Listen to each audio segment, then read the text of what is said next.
Hello and welcome to episode 10 of the MotoGP-Xtra podcast. This week, the MotoGP circus headed to Sachsenring for the German Grand Prix. I'm Reese, and joining me as usual to discuss the events of the weekend is Dylan, aka Dill469. Now, probably the first thing to touch upon is obviously Moto3, as always, start with Moto3, but the first thing that actually really stood out to us was the conditions for the Moto3 race. So it was unusually hot for a Moto3 race, and this leads in to stuff we're going to talk about later. But it was ridiculously hot, wasn't it, Dylan? Yeah, for most of the weekend, it was pretty record temperatures, global warming kicking in hard. Apparently, 2015 was very similar, but not as close to it. But they said in the 90 years they've been there, it's probably the hottest it's ever been. And usually, Moto 3 being the first race of the day, it's hot. Like it's anywhere in Europe, France, Spain, Italy, wherever you go at 10 in the morning. It's still going to be warm, but it's not conditions that you'd see in Moto 2 and GP. And I think that caught a lot of people out. There was a lot of big crashes, a lot of strange crashes that you don't usually see in a Moto 3 race. Scott Ogden had a high side, Anshu nearly high sided.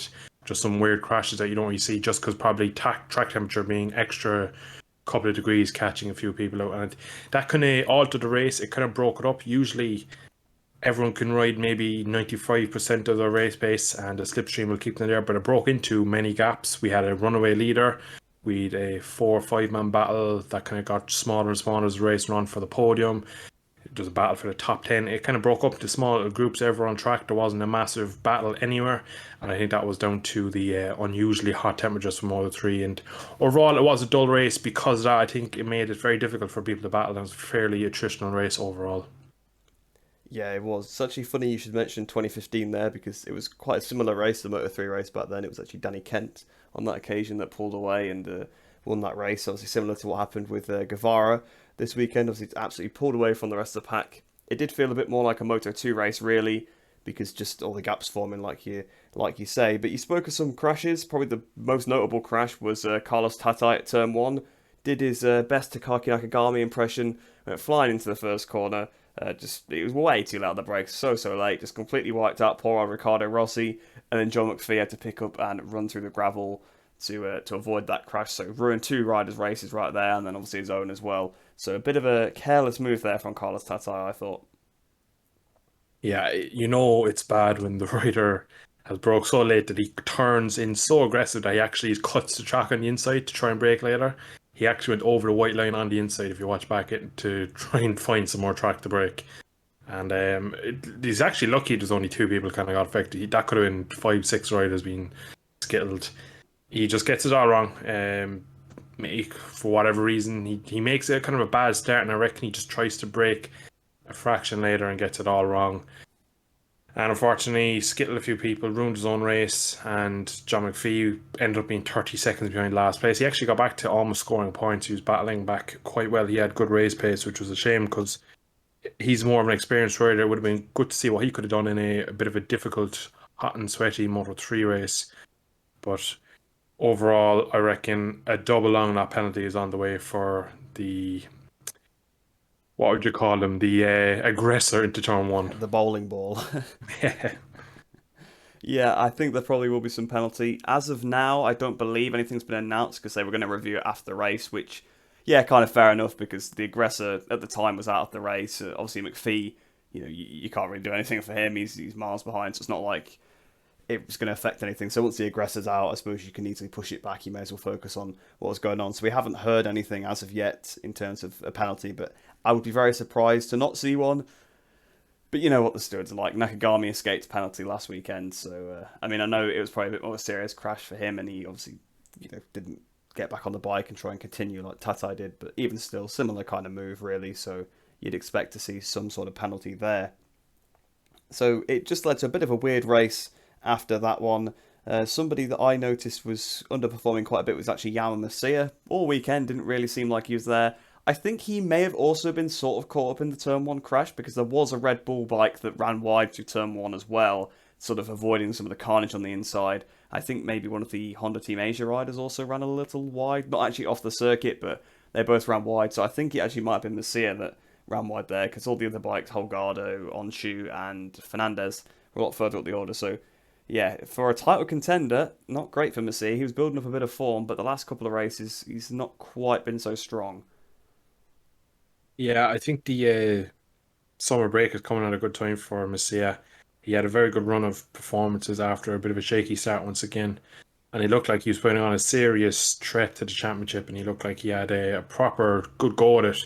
Then over the last couple of rounds, he's just gone a bit cold. And again, getting caught up, and you would expect even getting caught up in a turn one kind of instant, losing a few positions, losing a bit of time. You'd still expect a rider of his experience, his talent, that team, that bike really around that track, you'd expect it to pull it back. But he struggled all weekend. The race was no different. Assen, he's been good there before. He'll need a good solid podium, in my opinion, to go into the summer break, a 5 week summer break, where he'll be have a time to reflect on the first half of the season. So it's critical for Messia, in my opinion, to have a very strong weekend next weekend in Assen before they head away for the break. Because after a couple of bad rounds, you don't want to have a third round of bounce, because that will just weigh you down for the few weeks you're off. It'll be in your head. You'll be thinking about it. You'll come back probably a little more stressed than you should be. Moto3 at the moment is there actually is about four riders that are consistent. You have the two gases, you have of course Messia, and then you have Fadji, who is pace but is kind of up and down and everywhere at the moment. So if he can be consistently there, there's no reason why he can't bring the championship down to the last few rounds against either one of the gas boys. But he's having too many of these weekends. Even though he was on a great run, race wins, podiums, thereabout, good qualifying, he didn't have them usual weekends where he would be nowhere like he did a couple of years there in a row. So he needs to get the head on, get back on the horse for Assen, and hopefully it'll be good for the championship if he won in Assen and went into the summer break with a nice kind of relaxed, refreshed come back, and then we can have a good battle for the second half of the season.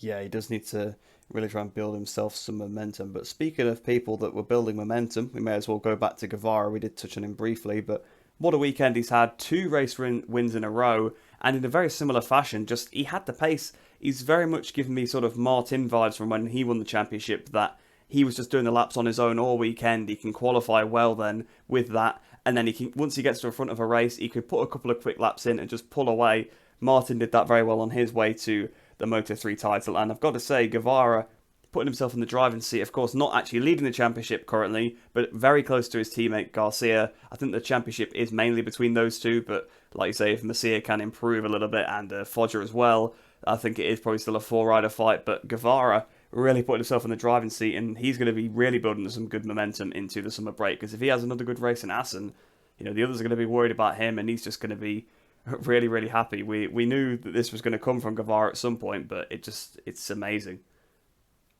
Yeah, he's still so young as well, and he's getting such a good run of form together. I believe he's actually quicker overall than his teammate Garcia. Yeah. I think Garcia is just a better racer overall. I think Garcia has probably the best racecraft in Moto3. I think if it was just a straight sprint, straight like time attack, I think Guevara just pips him. He seems to have some serious pace, especially when he's on his own. He's takes a lot of high corner speed, great riding style, just rides the Moto3 bike perfectly on his own. In a battle, he's quite good. He's not like Fodgy where he kind of gets beaten up as much. He can give it as much as he can take it. But then you just lead towards Garcia being that clever fox in the little battle. So it'll be interesting to see how the championship goes, because if Guevara can keep pulling away and just disappearing into the horizon, he could rack up a serious amount of points in a few races. But then again, if we go to Assen, it's probably going to be 10, 12, 14 bikes battling for the win. And then you kind of think that's a Garcia type of race. So my two championship favourites in Moto3 at the moment are the Gas boys. And it could go either way. Like I said, one's quicker, one has better racecraft. And it's a bit of an interesting one. It's a good watch, though. There are two good riders, and they're right at the top of their game.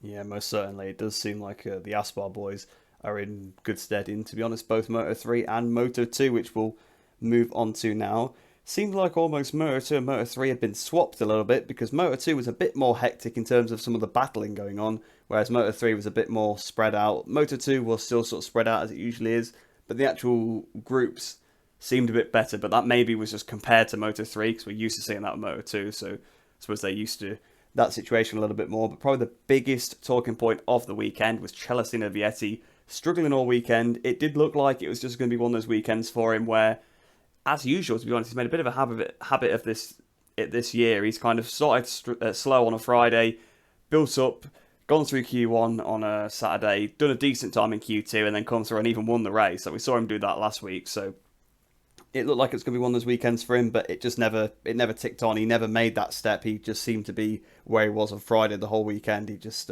struggled all weekend and then crashed actually fighting a fellow VR46 bike, the VR46 Master Camp team, which was nice to see Manu Gonzalez up there actually, to be honest. I will admit that, but he had a crash trying to battle with that bike, and yeah, just a bit of a disaster for him really, because he was behind all those contenders anyway, but then to crash, just lose those few points he was going to pick up.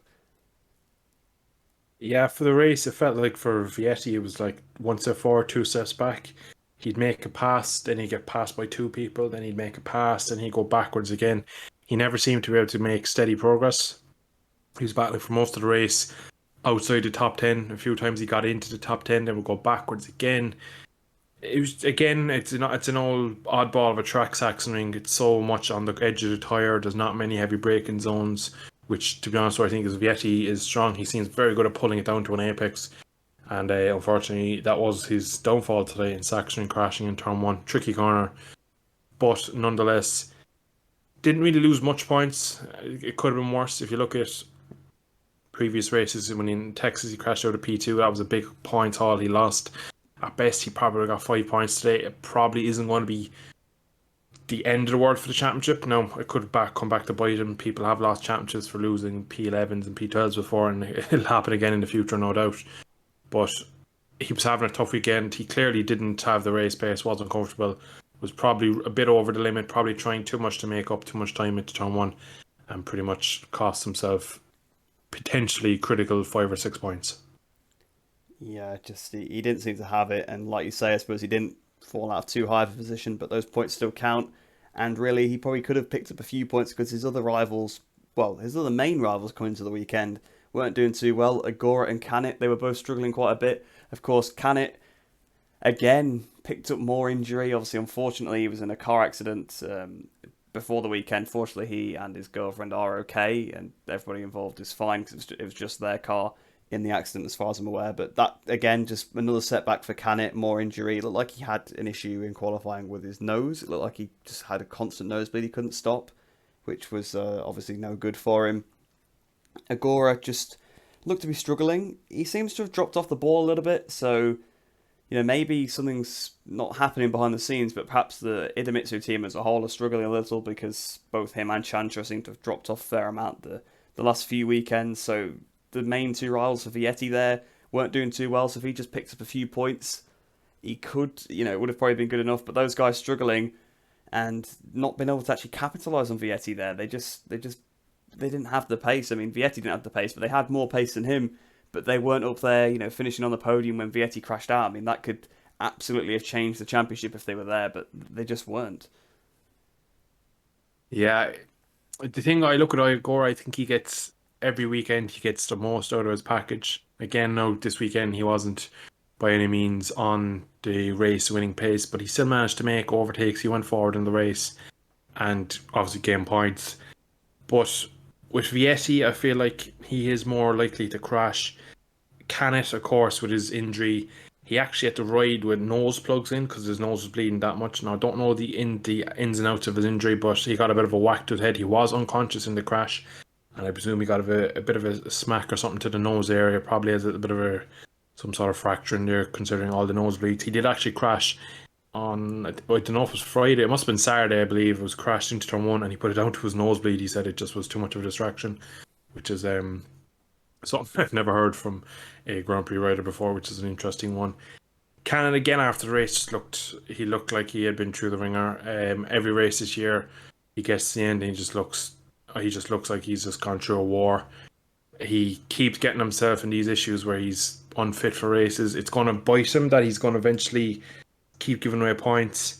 If he was fully fit, no doubt he probably would have been closer to the podium.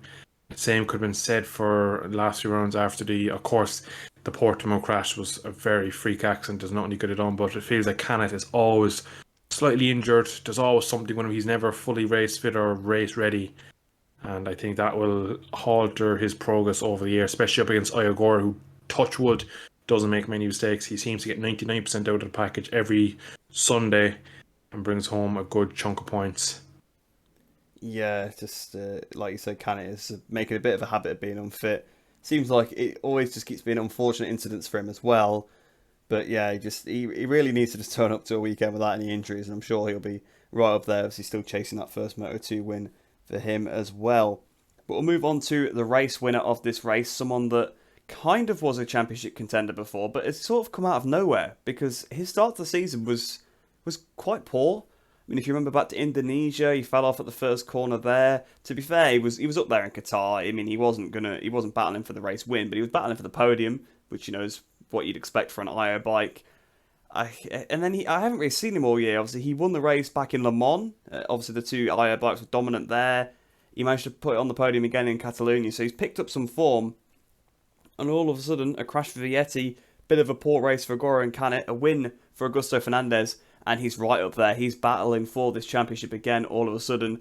So, quite a surprise there. I didn't realise he was actually that close to the top guys. I'd already sort of ruled him out, but seems like Augusto Fernandez, if he can keep this performance up, very reminiscent of the IA performance from last year because he was a good 8 seconds up the road. You don't see that. That's ridiculous. That's like Marc Marquez kind of performance at Sachsenring. So yeah, that's a bit of a shock for Fernandez there, but amazing ride, and he's brought himself back into the championship.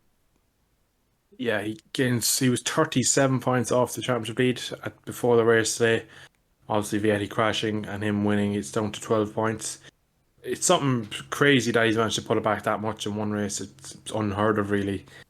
Whether he'll be able to do it for a full season, I don't know. I always think he'll show up for 3 races a year, and I think we just could be going through that patch at the moment. He has so much pace.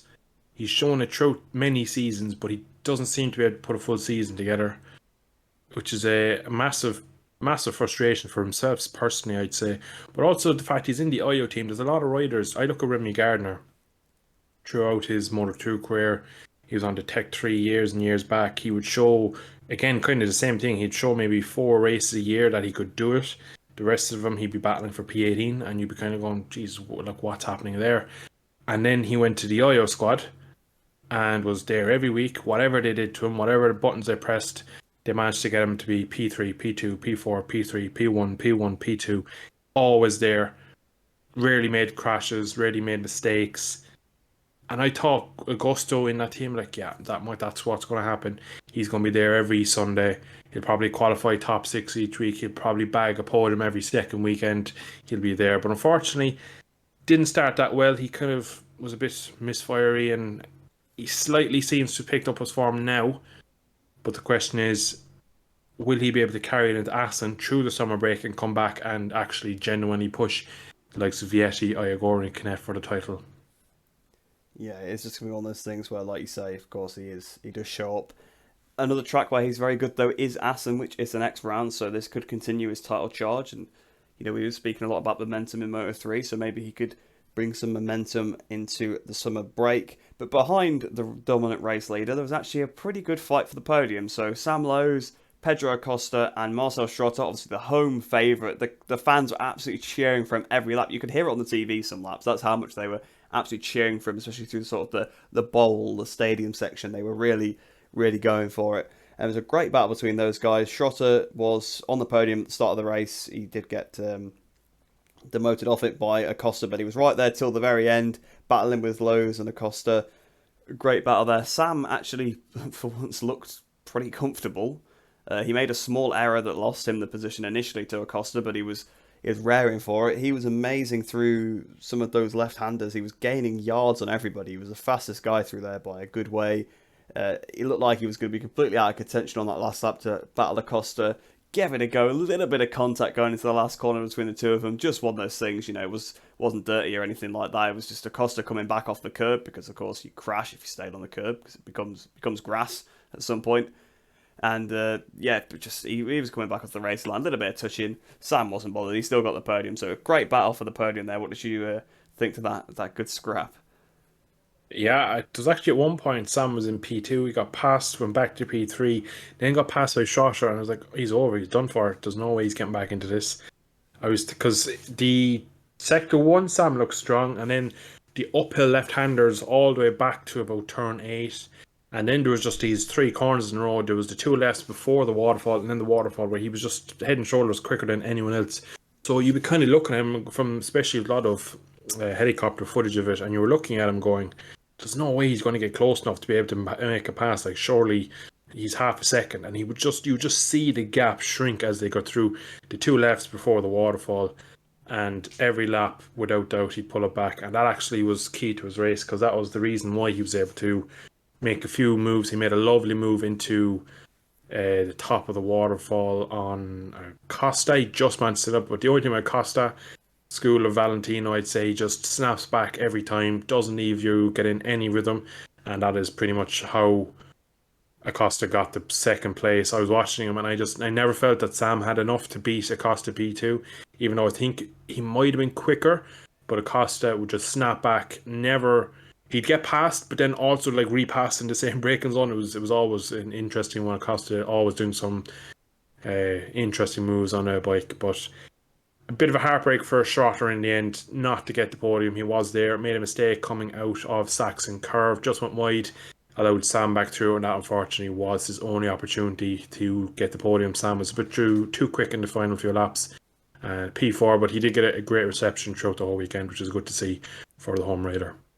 Yeah, it's always a nice story when someone does pretty well at home, because Schrotter's one of those riders that he's kind of there or thereabouts. He's always floating in the top 10, and he has the odd race a season where he fights for the podium, and it's good that he had one of those at home. He does tend to go pretty well at Sachsenring, to be fair. The German riders always seem to, except obviously Bradl in MotoGP, not quite. But usually, on the whole, you get pretty good performances from the Germans at home. But we'll move on to the MotoGP race now then, and again, it seems like these races all have kind of things in common, with someone being a dominant winner, one of the championship rivals having a bad weekend. It just all seemed to be, they were just copy-pastes of each other. It was very, very strange. So the first major point really is another crash for Bagnaia, and I think you've got to say at this point, is championship over, because that's now, what, three retirements in the last 5. I think he's had a first DNF, DNF. So yeah, it's not. That's pretty much it for Bagnaia, because he was already behind going into that period anyway. He needed to gain a lot of points for Fabio because he had a really poor start to the season. And this is it. It was such an innocuous little crash, really. Lost the rear, but he was clearly pushing on. You saw the aggression earlier on in the lap when he tried to, earlier on in the race, or the previous lap when he was trying to pass Fabio because Fabio had got the start. So a bit of desperation for Bagnaia. Another mistake under pressure, and I think that definitely is his campaign over now. Yeah, I think with Pecco, that first race, crashed Qatar, he was always on the back foot. I think he's always been kind of catching and chasing his tail since that race. They came out in Qatar, Ducati, and said that they've made him do too much testing, that he came to the race weekend not knowing what bike he was going to ride, and there was just too much confusion. They apologised for it, which is something you'd rarely hear from Ducati, apologising to riders over the way they're handling their development. But from then, he had a crash there, and then you were going, oh no, that's a terrible start. And then it went on and on and on. Then he crashes again, or then he wins the race, maybe. Oh, he's crashed again, and then he's crashed again. So for me, there's no way back. He'll win races this year. He'll show why that GP22 is probably the best bike on the grid. He'll show why he's one of the top riders in the class, but he's not going to challenge for the title this year. It's gone at this point. He was actually, funny enough, we'll get to Quartararo in a minute, but last year Quartararo won it, and I was like, yeah, he was deserving, but if Bagnaia had a better start, he probably wouldn't have done it. He was just probably quicker than Quartararo. And then this year coming in, everyone was either picking Marquez for the title or Bagnaia, and very few people were giving Quartararo any chance of retaining his title. And look, as that's gone. Marquez is out for a whole season, and Pecco has thrown away 3 podiums. Just madness, really. It's just, there's small mistakes he's being punished for, but again, bad start to season, he can't really afford to sit there and just take the results like Quartararo could, and unfortunately he's paying for the price of that now. Yeah, it's interesting you say going into the championship, Bagnaia was probably one of the favourites. Everyone was saying Bagnaia and Marquez, and kind of leaving Quartararo out, which was one of those things where you think it's weird, because it wasn't like he just won last year being consistent. He absolutely dominated some races, but it's the back half of the season he didn't quite seem to have it. But it's almost as if he was that far ahead, he knew he didn't need to win, and he just took the positions, because once again today, that's, what is that, 3 races he's won this season now, all in the same fashion, dominance from the front. That's how you win a race on a Yamaha, to be honest. But Quartararo, once again, fantastic race, didn't put a foot wrong, he knew what he needed to do. He actually, he took his brain out for qualifying because he knew he needed to start on the front row. That's what it seems like with this Yamaha. If you actually have clean air, we've been saying it for years, you can do the lap times, and if you start off well, you can pull away. And that's how Quartararo wins all his races. But the difference is, of course, he can actually make passes. The other Yamahas seem to struggle a lot with that. But again, Quartararo just miles ahead of everybody. Definitely the best rider on the grid, if you ask me. The Yamaha, probably not quite as bad of a bike as the others make it seem, to be completely honest. But it also seems like one of those bikes where you have to ride it in a specific way to get the absolute maximum out of it. And you've got to start high up. But again, just flawless for him. And again, he's miles in front now. I think he's got 34 points, something like that, leading the championship now. Maybe even slightly more, because I think I remember seeing that during the race. So, yeah, it's kind of looking like he's becoming the favourite now. He's even starting to gap Aleix. Aleix is going to have to start winning some races if he wants to beat him, because taking those third places, those third, fourth places, just not going to be enough against Fabio in his current form. Yeah, the 3 races Fabio has won this year have been pretty much identical. He's gotten a good start, he got to the front, and he wasn't repassed by Ducati, and then he cleared off. Simple as that. He has not started P9 in one race. He hasn't started on pole, did a Maverick drop back to 6th, and then the last third of the race was the second half quicker than everyone. He has started well, usually led by the end of the first lap, and then got 1 to 2 seconds lead, and then just managed it the whole race. Lorenzo-esque, just went round and round, hit his apexes, hit his markers, and that's the only way you can win on a Yamaha. Now, the only thing I would say is he had races like Mandalika where he did fight back in tricky conditions. Mugello fighting Ducatis at their home track. Obviously, he didn't manage to beat Pecco that day, but second place on a Yamaha at Mugello is pretty much a victory in my eyes. He is head and shoulders above everyone. I'm not too sure how good that bike is, because if you look at the 4 riders, so you say arguably Quartararo, well, not arguably, he's the best in the world right now, pretty much end off. Frankie Morbidelli has potential to be one of the best. We don't know how much of his injury is still plaguing him. Now, over the years, you hear riders, Miguel Oliveira, for example, he crashed after the summer break last year, high-sided in turn 3 at Austria, slightly broke his wrist. He said it was an issue, came out maybe 3 months later. It's been holding me back. It's been an issue. I can't ride the way I am. Frankie said he's back to full fitness, but is he actually? We don't know. The fact that he's that far off, I still have question marks whether it's him or the bike or a mixture of the two. He wasn't that far off in 1920. I can't see the bike changing that much. Davi is in retirement mode, and you have a rookie in Darren Binder who throws that to sceneries but gives it a good effort. So you have 3 riders there that you go, are they really getting the most out of the bike? You go, probably not, no. So you don't know where that Yamaha really is. Because if you look at it with Quartararo, you go, well, yeah, it's a race-winning bike. But then you go, well, Binder is nowhere. Davi is seconds off the base. That bike must be the worst one. That might be a good Moto2 bike on its day. So you're kind of, it's very hard to see. You kind of have to look through between the lines of where exactly that Yamaha is at. But regardless of how good the bike is, there's no question that Quartararo is going to be a multiple world champion in his career, and he's going to go on to do many great things in the sport. Yeah, definitely. I mean, just look at him. He's absolutely fantastic. He's popular with the fans as well. He's going to be like that next superstar after Marquez. He's sort of the new guy coming in, replacing Marquez while he's sort of out and injured, and kind of probably towards the end of his career now. If the way things are going for Mark, it'd be nice to see him back, and hopefully he does stick around for a bit longer. But it does seem like he's probably sort of Marquez sort of on his way out, and it's Fabio Quartararo coming in next. But the Yamaha debate, of course, is very interesting. We could talk about it quickly, I suppose, like you were saying with the bike. It is very difficult to place where it is, because some weekends it's amazing. I think the thing is that Fabio rides it in such a strange way, the others just cannot get their head around.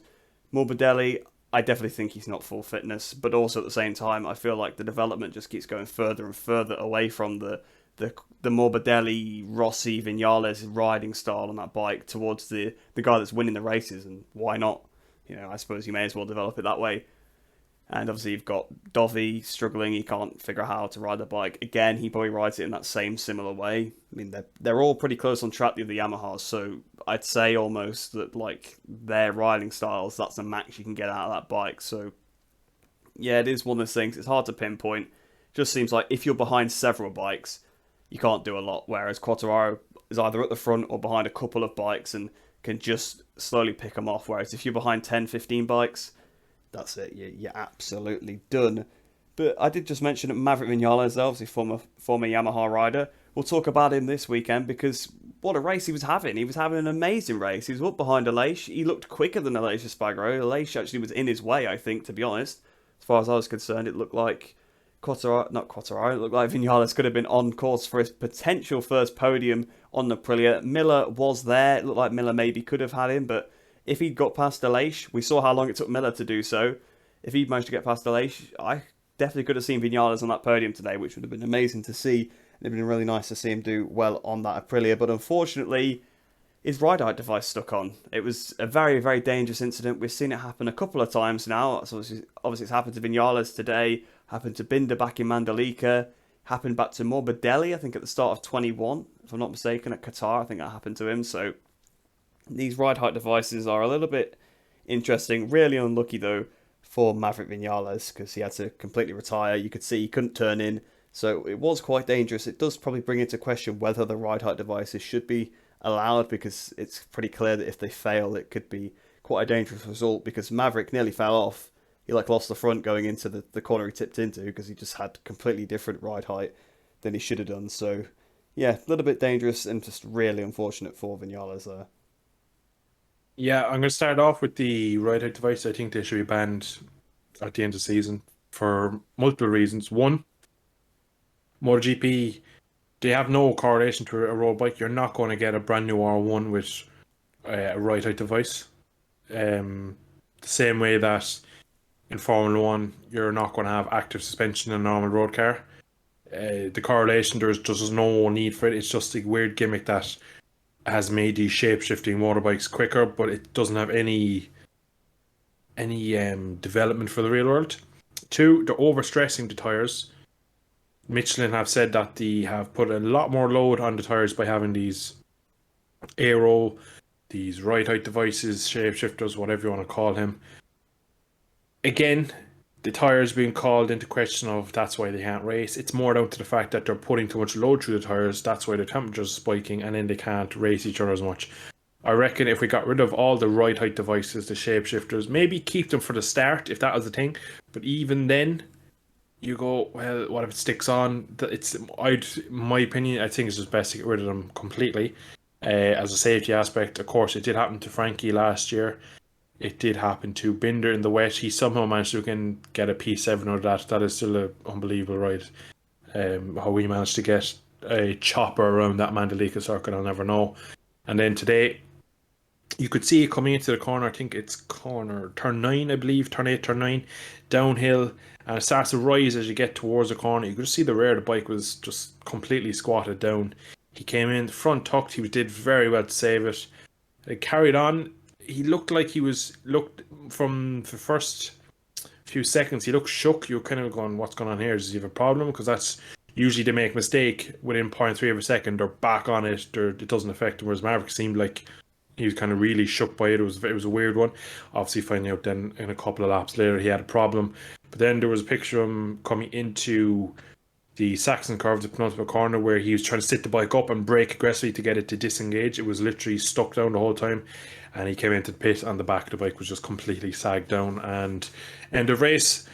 Podium was definitely on the cards. Now, whether he would have been able to make the medium last the whole race, him and Quartararo were on the medium rear to get a better start, but they didn't think they'd last the distance. Quartararo did say that over the whole race, it did drop off more than he expected. Now, Maverick has been known for being exceptional on his tyres, for being arguably one of the best people in the last third of the race on tyres. So, if he could have maybe got ahead of Aleix, I reckon podium definitely, because he seemed to have a lot more pace. He got up to the back of Aleix quite quickly, then kind of sat there, couldn't really get past them, and then Miller caught them about half a second a lap. And we were kind of robbed of a bit of a battle because Maverick then drifted off into the pit lane, and then we had the two fighting for third. But I would like to see Maverick in there in the battle for the front. We haven't seen much of Maverick on screen just because he's been usually outside the top 10. But promising signs because he made up positions off the launch for first time in God knows how long. Yeah, I remember seeing him on the first lap, and I was like, "Oh, Maverick!" You know, he hadn't dropped back for once. I mean, it's one of those things where for him, it's really big. Like in his head, we've seen it in the past where if he's feeling good, he'll perform well. So hopefully he takes this as a boost of confidence, and we can see him, up there a bit more. It's always nice to see riders up there. It'd be great to see two Aprilias up there as well because it's great as it is to see Aleix up there, and I'm really happy whenever he is up there.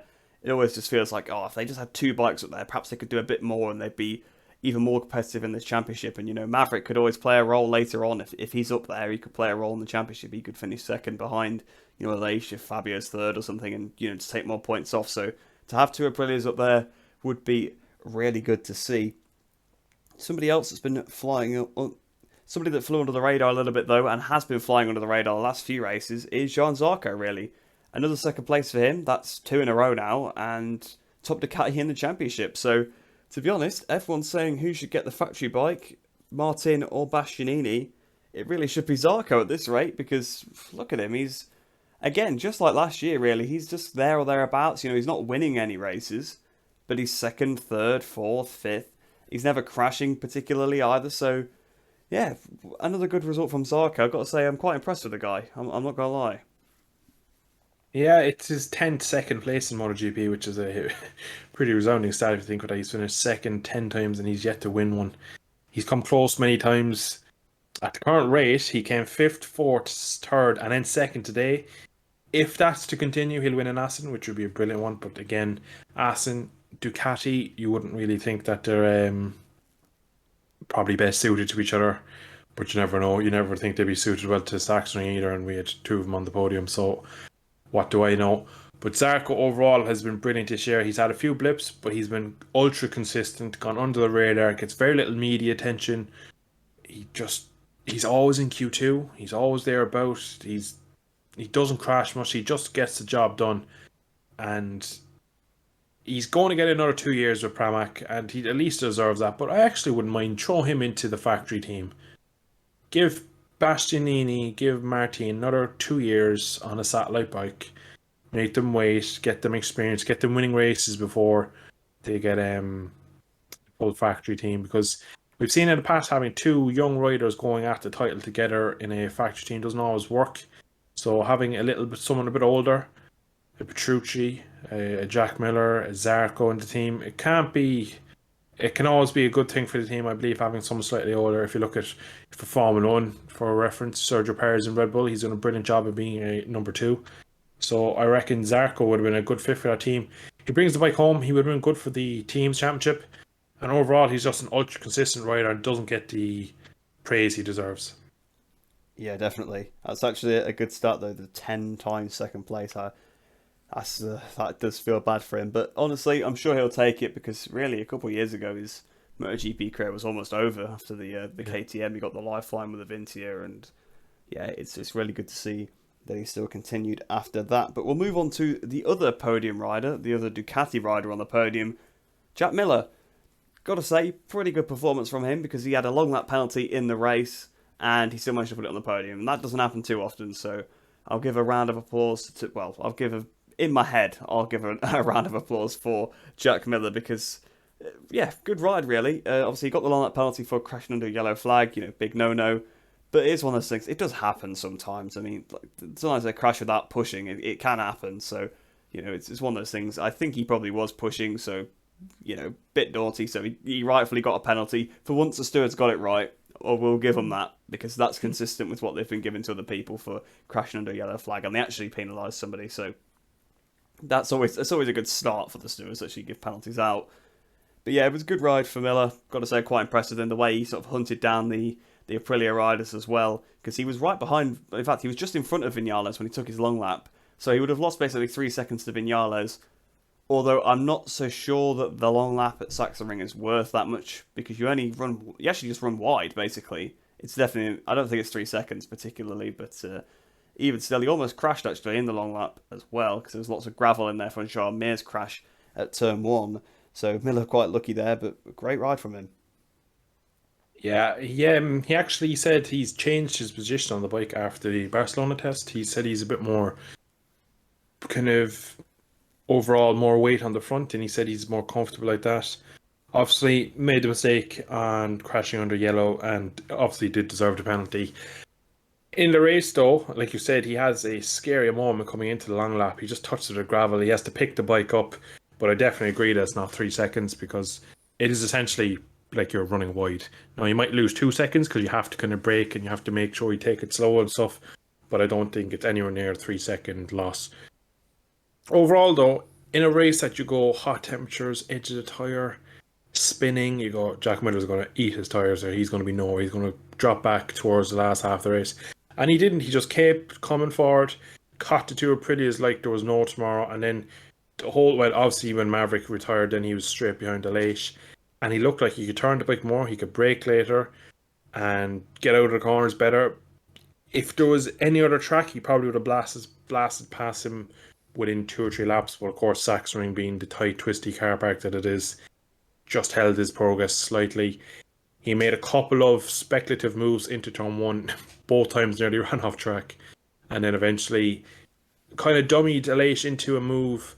Aleix just got it skipping on the kicker and ran on, and that was P2 or P3, sorry, pretty much sewn up for Miller. He had the pace, and he was deserving because again, if he could have just got the move done, he would have cleared off on his own pace. So it was probably the right thing to happen that he got through, but. Into the crowd after the race, actually, there was a sign put up, I think it was Saturday morning, if someone would swap him for a teacher for his gloves. And in fairness, he did actually do it. Gave him a small burnout, threw the gloves into the crowd, and back to the Parc Fermé after that, back up the hills. But he is off to KTM. I don't know if we've covered that since the last episode. He has signed for KTM with his official factory team. And KTM have gotten a serious rider on the hands. He mightn't be a world champion, but he's definitely a top GP rider. And he will come into his own on a KTM, I believe. Yeah, I think he'll probably work in that environment pretty well. He's been there before, of course, almost won the Moto3 championship on a KTM, so he knows, knows some of the people in there. Obviously, he knows Guidotti already as well from working with him at Pramac, so he could be quite a good fit for Miller as well. Potentially being, well, I suppose he's going to be the team leader because they're always going to be behind Brad Binder, but being there and knowing that he's wanted and that he's going to help develop the bike. I'm sure that's a good environment for him. He's had his Red Bull connection for a long time as well, so it does all seem to work pretty well for Miller. And it is nice that you say, obviously, he went into the crowd as well earlier, and he went near the crowd and threw his gloves after he saw the signs. It's always a nice touch. It's nice to see when the riders have a little bit of interaction with the fans there. One other rider I actually want to give a bit of a shout out to, though, is actually Luca Marini. Now, he has flown under the radar because 5th place today. What a good result from... Actually, was it 4th place? It was 5th, yes, right, okay. Yes, because he was closing up to Miller and Aleix. I was thinking he was closing Miller. I was like, well, I'm sure he finished 5th. I was like, how did that work out? But that's because Aleix was between them. But yeah, what a race from Marini. I think he'd had 2 6th places in a row just before that. So he's starting to find some form. The guy really that was in Enea Bastianini's shadow last year, and then this year almost to some extent has been inside Bezzecchi's shadow as well. The nearly man in Moto2, he was fought for the championship, but he was around the paddock. He was in Moto2 a long time. He was kind of competitive for a long time as well, but never quite made that step. But nice to see the younger brother of Valentino doing pretty well there on the Valentino Rossi bike as well. So good race from Marini. I think he definitely deserves a shout out for that one. He's another one actually that I don't know if it was a Jerez test or Barcelona test, but they found something with the front end of the bike. He's more confident braking and more comfortable. And again, there's so little test time in MotoGP, in modern day MotoGP, that these one day tests every now and then people find so much because they don't have time during a weekend to try something with the setup. They don't have time to try radical setup changes, try different riding styles, there's just so much you can try on a bike, and you really don't have time.